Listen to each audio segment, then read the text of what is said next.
Hi guys, my name is Alonzo Paulum, and this is my pathway final for the section titled Intro to Assemblies of God Missions. So let's jump right in. So a little bit of an outline today. I just want to give you guys a short overview of what the history of the Assemblies of God looked like in terms of missions and general history.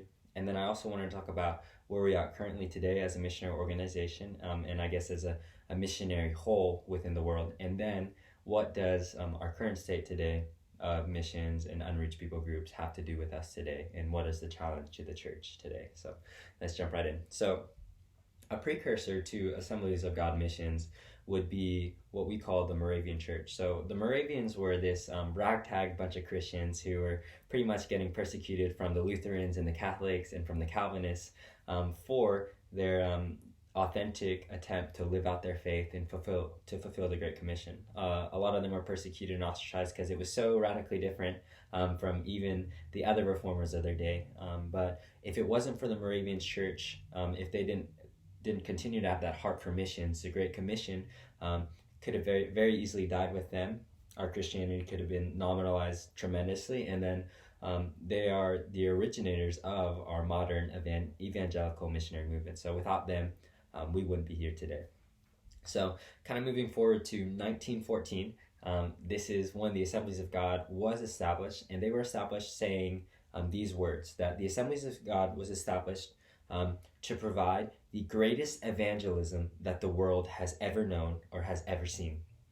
So the Assemblies of God was founded off of the Great Commission, that they would be the ones to carry the gospel to the ends of the earth, and to make his name known, to make his name great, and to make disciples of all the nations.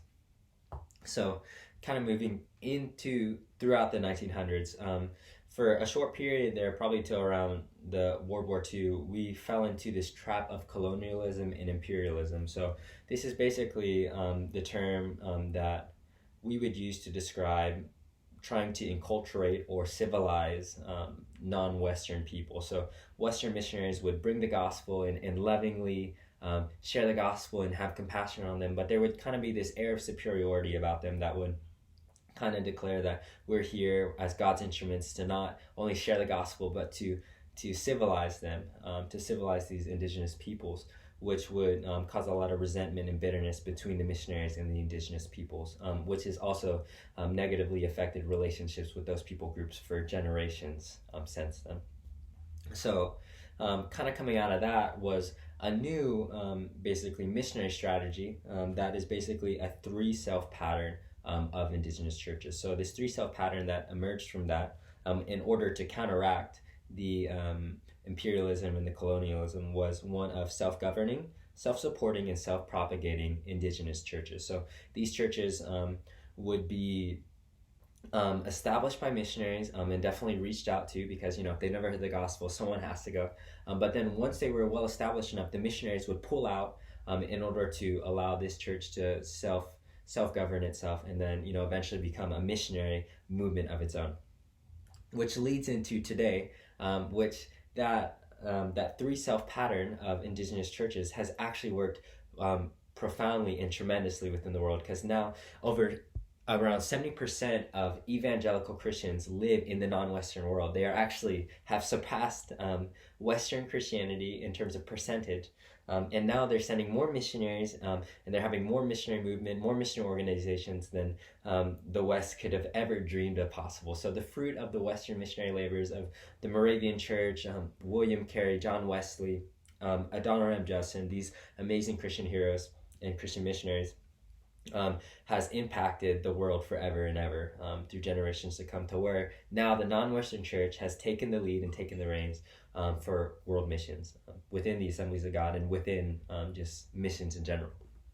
So what now? With all this amazing missionary movement, is there anything left to do? Yes. That there 60% of the world are still unreached people groups. So a UPG basically is defined as less than 2% of the world, or less than 2% of that population has evangelical Christians. So not necessarily enough of a force to bring Christianity into the entire population. Not to say that the Holy Spirit can't move through a small group of people. That's just the definition of a UPG. And then 29% of the world So basically, a third of the world has still never heard of Jesus. So there's still tremendous need. And now the challenge to the church today is that we would take up the mantle of amazing missionaries like William Carey, Adoniram M. Judson, amazing men and women of God throughout the ages who have sacrificed their lives and sacrificed everything that they own, even their own families, in order to fulfill the Great Commission. So that is the challenge to church today, that we need to take up the call and work alongside our non-Western brothers and sisters in the faith who are making such amazing ground and for the kingdom, and they're taking back what Satan has taken in the darkness, and now the kingdom of light is being proclaimed throughout the world. So that's our challenge for us today. So let's be about it, church.